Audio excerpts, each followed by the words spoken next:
Janji pencairan dana 480 triliun Yayasan Amalillah pada 20 Mei mendatang adalah janji yang ditunggu jutaan makmum pengikut yayasan.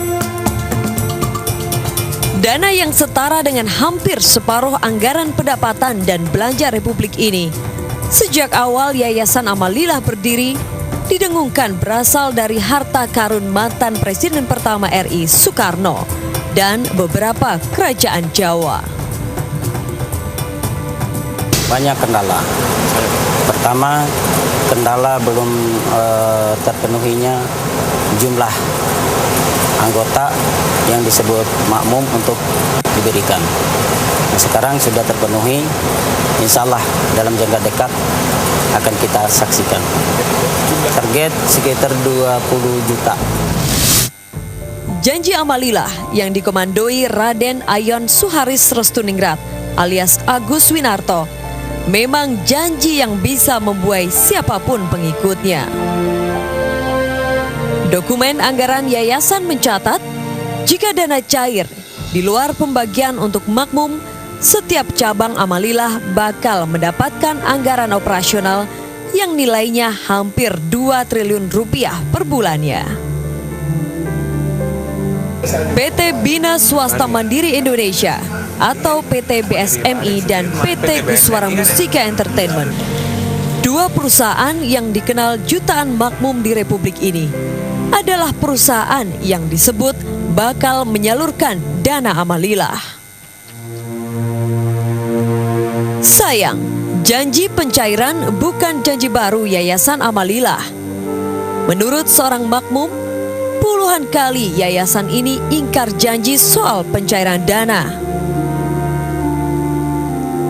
Akal-akalannya, beberapa nama bank swasta ternama tercatat dan dijadikan tameng pencairan. Citibank juga tidak pernah mengeluarkan dokumen, surat, kwitansi, perjanjian yang berkaitan dengan rencana pencairan dana oleh Yayasan Amalillah.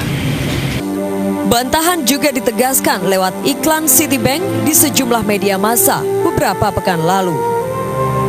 Bagaimana dengan Bank BII yang juga ikut dicatut namanya?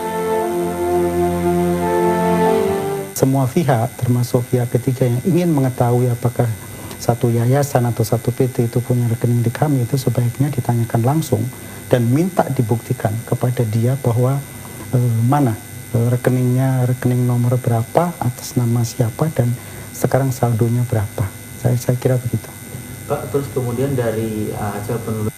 Berdasarkan data Direktorat Kesatuan Bangsa dan Politik Kesbangpol, Departemen Dalam Negeri, Yayasan Amalillah memang pernah terdaftar pada tahun 2001.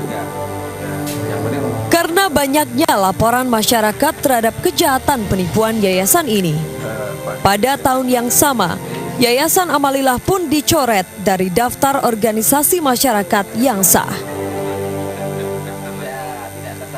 Bahkan dari beberapa surat edaran dari kepala daerah serta instruksi dari Menteri Dalam Negeri di tahun 2002 juga menguatkan cap bermasalah Yayasan Amalillah.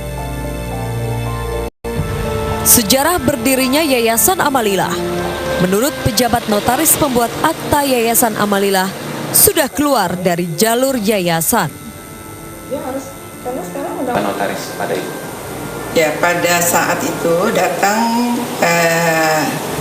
pendiri ya Pak Ayon itu, dia datang ke saya untuk membuat satu yayasan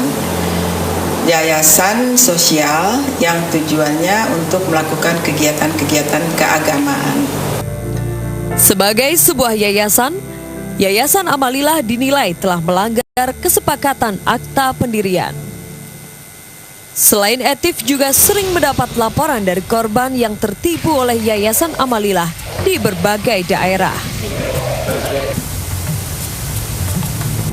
Dalam prakteknya, fakta kebohongan dan tipu daya nyata-nyata terlihat jelas.